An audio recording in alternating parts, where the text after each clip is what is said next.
लीजिएगा। अब आ जाते हैं अकाउंटिंग स्टैंडर्ड पर। अकाउंटिंग स्टैंडर्ड क्या होते हैं? Accounting standards are those standards जो सेट किए गए हैं अकाउंटिंग बेटर करने के लिए। सपोज दैट आप कैश फ्लो की बात करते हैं, यानी मैं बात करता हूं कि कैश का मैनेजमेंट करना है, तो एक कैश फ्लो स्टेटमेंट बनाते हैं कि इस साल कितना कैश आया, कितना कैश गया। तो उसके लिए एक स्पेसिफिक स्टेटमेंट और उसका फॉर्मेट सब कुछ मेंशन किया हुआ है, जो किसके अंदर है? AS3 कैश फ्लो स्टेटमेंट, जहां पर सारी टेक्निक्स बता रखी हैं कि किस तरीके से आपको काम करना है। टेक्निक्स का मतलब methodologies, how it can be performed ना।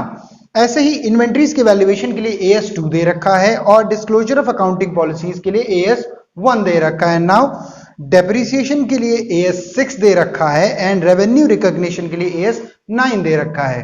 AS10 दे रखा है अकाउंटिंग फॉर फिक्स एसेट, जिसको अब हम कहते हैं property plant and equipment. Now AS26 for intangible asset जैसे गुडविल वगैरह के लिए, and AS29 for provision contingent liability and contingent asset. ये आपको पढ़ना है इंटर में, लेकिन यहां आप ये जान लीजिए AS इसी फॉर्मेट में काम आता है। कुछ स्पेसिफिक चीजों के लिए एक अलग अकाउंटिंग स्टैंडर्ड बनाया गया है ताकि वो सही तरीके से काम कर सकें और उनमें जो कंफ्यूजन्स आ रहे हैं उनको रेक्टिफाई करने के लिए, क्लियरिफाई करने के लिए एक सेट ऑफ रूल्स दिए जा सकें। तो ये बेसिकली क्या होते हैं? कुछ स्पेसिफिक पर्पस के अकाउंटिंग टास्क के लिए बनाए जाते हैं ना। हमारे यहाँ इंडिया में तो अकाउंटिंग स्टैंडर्ड कहा जाता है, पर इंटरनेशनली इन्हें IFRS कहा जाता है, इंटरनेशनल फाइनेंशियल रिपोर्टिंग स्टैंडर्ड, ताकि आपके अकाउंट्स ग्लोबली भी एक्सेप्टेबल हो और लोकली भी एक्सेप्टेबल हो। फिर से, ग्लोबली भी एक्सेप्टेबल हो और लोकली भी एक्सेप्टेबल हो, उसे हम IFRS कहते हैं। पर क्योंकि एज वी आर इंडियंस, हम कॉपी नहीं करते हैं, हम सीधा सीधा पेस्ट करते हैं। हम क्या करते हैं? हम IFRS को उठाते हैं और अपने AS को उठाते हैं और दोनों को उठा के मर्ज कर देते हैं। कैसे? ऐसे, CAS, कन्वर्ज्ड अकाउंटिंग स्टैंडर्ड्स, या इनको हम प्यार से कहते हैं इंड AS, इंडिया के बनाए हुए AS। ये IFRS की तरह ही हैं, पर इंडिया ने कुछ अपने अपडेट्स किए हैं और उसके बाद काम फॉलो किया है। तो हमें इंड AS को भी पढ़ना है, पर अभी आपको कुछ भी नहीं पढ़ना है CPT में, फाउंडेशन में। आपको जो पढ़ना है वो पढ़ना है जाके इंटर और CA फाइनल में। आ जाते हैं लास्ट टॉपिक की तरफ अपने, जिसका नाम है अकाउंटिंग इक्वेशन। अकाउंटिंग इक्वेशन समझाने से पहले मैं बताऊं, हम जो भी बिजनेस करते हैं उसमें एक बैलेंस क्रिएट करके चलते हैं। हम जो भी लायबिलिटीज लेते हैं, यानी जैसे ओनर से हमने कैपिटल ली तो मेरी लायबिलिटी हो गई, मैं बता चुका हूं। उससे मैंने जो भी एसेट परचेज किया, अब अगर एसेट नहीं भी परचेज किया है तो उसने अगर मुझे 1 लाख रुपए कैपिटल में दिए तो वो 1 लाख रुपए कैश के फॉर्मेट में पड़ा होगा, या उसने हो सकता है कुछ फर्नीचर वगैरह दिया हो, या उसने कोई भी एसेट दिया हो, या उसने कोई इन्वेस्टमेंट दी हो, कुछ तो दिया होगा 1 लाख रुपए में, तो वो 1 लाख लायबिलिटी और 1 लाख एसेट्स के रूप में दिखाई पड़ेगा। अब इसको मैं अकाउंटिंग इक्वेशन में कैसे लिख सकता हूं? सोर्स ऑफ फाइनेंस, यानी अपनी कौन, जो कैपिटल है बिजनेस की, is equal to resources. Resources क्या थे? मेरे एसेट्स थे, जहां से मैं पैसा अर्न कर रहा हूं। नाउ ये जो सोर्स ऑफ फाइनेंस होते हैं ये ओड बाय बिजनेस होते हैं। ओड का मतलब होता है need to repay, need to repay, ठीक है। जबकि ओन्ड मतलब जो मैंने एसेट परचेस कर रखे हैं वो मेरे खुद के हैं, बिजनेस के। अब इस ओड में भी इसको हम क्या कहते हैं? इक्विटी कहते हैं। इक्विटी का मतलब claim on the asset, equity का मतलब क्लेम ऑन दी एसेट। बहुत सिंपल सी बात है, 1 लाख रुपए आपने बिजनेस को दिए हैं तो बिजनेस के एसेट पे क्लेम किसका? आपका। Now claim on the asset को हम क्या कहते हैं? इक्विटी। तो यानी सबसे पहला source of finance owned by business, then equities. और इक्विटी में 2 टाइप की होती है, एक इंटरनल एक एक्सटर्नल।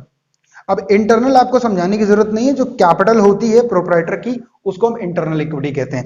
और अगर मैं आउटसाइडर से कोई भी क्लेम लेता हूं, जैसे बैंक लोन ले लिया, क्रेडिटर से ले लिया, उन सभी को हम क्या कहते हैं? आउटसाइड इक्विटी या एक्सटर्नल इक्विटी। अब इसको तो हम एसेट कहेंगे, क्लियर है? ठीक, तो यानी क्या हो गया? Liability is equal to asset का एक कॉन्सेप्ट आपके सामने आ गया। क्या आ गया? Liability is equal to asset का कॉन्सेप्ट। कैपिटल का मतलब क्या होता है? जो भी अमाउंट इन्वेस्ट कर रहा है बिजनेस के अंदर, बिजनेस का ओनर या उसका partner.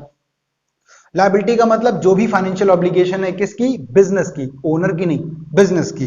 Financial obligation of the business is treated as liability. And assets का मतलब क्या होता है? कोई भी टेंजिबल एसेट जो बिजनेस ओन करता है through the help of the finance available to it. Now जैसे building, furniture, machinery, cash, intangible assets, rights, patent, trademark, copyright, ये सब इंटेंजिबल एसेट्स हैं। मतलब जो सामने तो नहीं दिखते हैं लेकिन ये हैं। जैसे गुडविल, टाटा की अपनी गुडविल है, सामने टाटा, कहीं तुम्हें कोई नाम ही दिखता है और कुछ नहीं, पर अगर किसी के साथ टाटा डोकोमो जुड़ जाता है तो डोकोमो की वैल्यू बढ़ गई, क्योंकि टाटा का नाम आ चुका है। तो इसीलिए goodwill, patent right, copyright, these are invisible, लेकिन फिर भी ये एसेट्स के रूप में कंसिडर किए जाते हैं क्योंकि ये लॉन्ग टर्म पर्पज से होते हैं। Possessed by the business for carrying probable future benefit, ठीक है। अब मैं आपको अकाउंटिंग इक्वेशन नेक्स्ट क्लास में पढ़ाऊंगा, तब हम देखेंगे कि किस तरीके से क्वेश्चंस इसके लगेंगे। अब एक चीज यहां पे कंसीडर करिएगा, बिजनेस का प्रॉफिट या लॉस किसका होता है? बिजनेस का प्रॉफिट या लॉस किसका होता है? बिजनेस के ओनर का, क्योंकि बिजनेस इन्वेस्ट किया और बिजनेस उसको क्या देगा? प्रॉफिट या लॉस देगा। तो बेटा जो भी प्रॉफिट या लॉस या खर्चे, ध्यान से सुनिएगा, जो भी प्रॉफिट या लॉस P/L या जो भी खर्चे या इनकम्स या रेवेन्यू जो भी होगा, ये सब कैपिटल में क्या होगा? खर्चे माइनस होंगे, लॉसेस माइनस होंगे, प्रॉफिट ऐड होगा, इनकम ऐड होगी। याद रखिएगा। एग्जांपल एक और दे रहा हूं, सैलरी पे करिए आपने, क्या है आपका? खर्चा है, तो क्या होने वाला है? कैपिटल से कम होगा, ऑब्वियस सी बात, क्योंकि अल्टीमेटली प्रॉफिट किसके पास जा रहा है? कैपिटल के पास। और प्रॉफिट कैसे निकलता है? रेवेन्यू माइनस एक्सपेंसेस करके।